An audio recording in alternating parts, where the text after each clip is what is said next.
वक्ता और उत्तर प्रदेश में 16 विभागों के ये कैबिनेट मंत्री रह चुके हैं।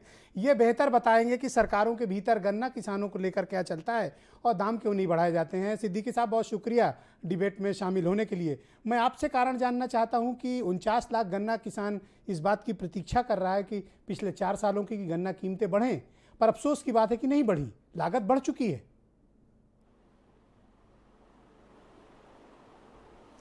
माननीय ब्रजेश जी, मैं पहले सबको बता दूं और आपको ही बता दूं कि शायद मेरी लाइफ का ये पहला दिन है जो मैं डिबेट में शामिल हुआ हूं।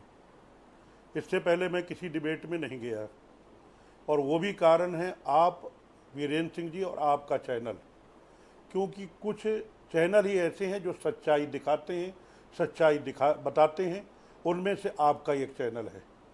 मैं कई चैनलों का सम्मान करता हूं और उसमें महत्वपूर्ण सम्मान, सबसे ज़्यादा सम्मान आपके चैनल का और आपका करता हूं। इसलिए पहली बार लाइफ में, हो सकता है कि आखिरी बार भी हो, मैं आपका बहुत आभार प्रकट करता हूं। डिबेट में भाग ले रहा हूं।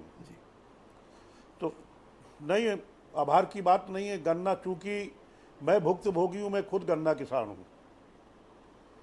जहां तक बीजेपी के प्रवक्ता जी ने बात कही है, देखिए इसमें जो अहम बात है, आपने ये कहा कि रेट क्यों नहीं बढ़ाए। बात इतनी ही नहीं है, मैं टू द पॉइंट बात करूंगा। टू द पॉइंट इसमें मैं स्पष्टीकरण चाहूँगा सरकार की तरफ से जो बैठे हैं या बीजेपी की तरफ से जो बैठे हुए यहाँ पे, कि सबसे पहले आप ये बताइए, आप ये बता रहे हैं कि इतना भुगतान हमने कर दिया, इतने प्रतिशत हमने भुगतान कर दिया, कितना बकाया है वो आपने नहीं बताया, नंबर एक।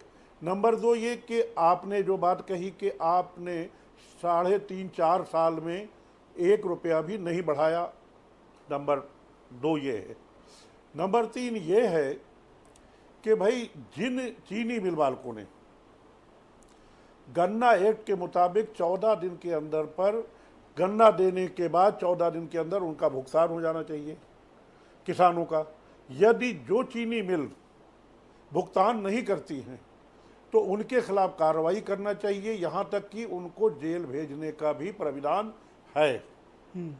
अगर उसके बाद भी नहीं होता है तो 15% ब्याज दिलाने की सरकार की जिम्मेदारी है। मूल आपने दिलाया नहीं। क्या एक पैसा भी आपने, जिन्होंने मूल भुगतान नहीं किया, गन्ना मूल, क्या एक पैसा भी आपने जब से आपकी सरकार बनी किसी किसान को आपने ब्याज भुगतान किया? मैं समझता हूं बिल्कुल नहीं। आप कह रहे हैं कि हमने सरकारें जो पिछली थी, मैं गन्ना मंत्री था जब मैं 13 मई 2007 को मैं गन्ना मंत्री, क्या कई विभागों का, उनमें एक गन्ना विभाग भी था, मैं मंत्री बना तो उस समय 122 रुपये क्विंटल गन्ने के रेट से, और जब मैं हटा 2012 में मार्च में तो 240 रुपये करके मैं हटा। क्या आप भी बता सकते हैं कि इस 4 साल में उतना तो दूर रहा, उससे आधा भी आपने बढ़ाया? चीनी मिल मालिकों को आप फायदा देते जा रहे हैं, इंसेंटिव भी दे रहे हैं, सब दे रहे हैं, उसमें हमें इतराज नहीं है। खाद के रेट बढ़ा रहे हैं, डिपार्टमेंट के मिनिस्टर रहे हो, पेट्रोल के रेट बढ़ा रहे हैं, जोताई बढ़ रही। चीनी मिल मालिकों का दबाव होता है प्राइवेट चीनी मिलों का, या बाजार का दबाव होता है? सरकारें किसानों के हित में निर्णय करने से पीछे क्यों हटती हैं?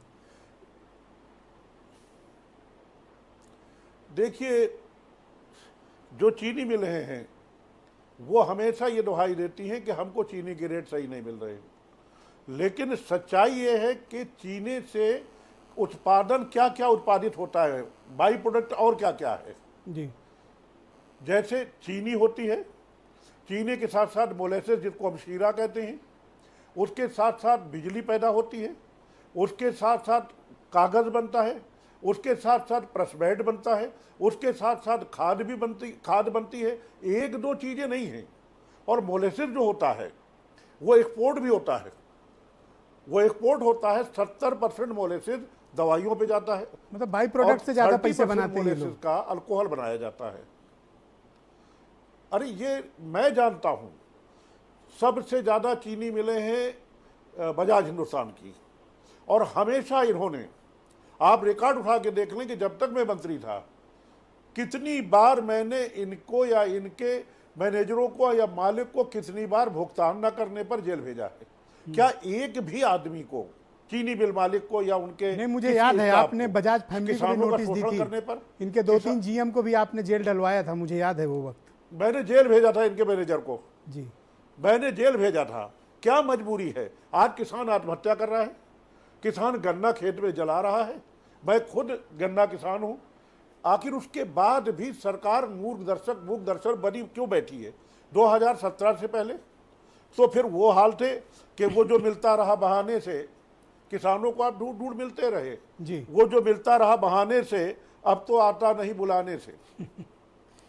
ऑलराइट सर, वो जो मिलता रहा बहाने से, अब तो आता नहीं बुलाने से, लाख छुपने की कोशिशें कर ले, लाख छुपने की कोशिशें कर ले, बेवफाई छुपती नहीं छुपाने से। हर कोई समझ रहा है, 6 महीने बाद ही आपको पता चल शुक्रिया सिद्दीकी साहब, आप हमारे साथ जुड़े रहिएगा। नेक्स्ट राउंड में मैं आपके बाकी विचारों को भी सम्मिलित करूंगा। मेरे साथ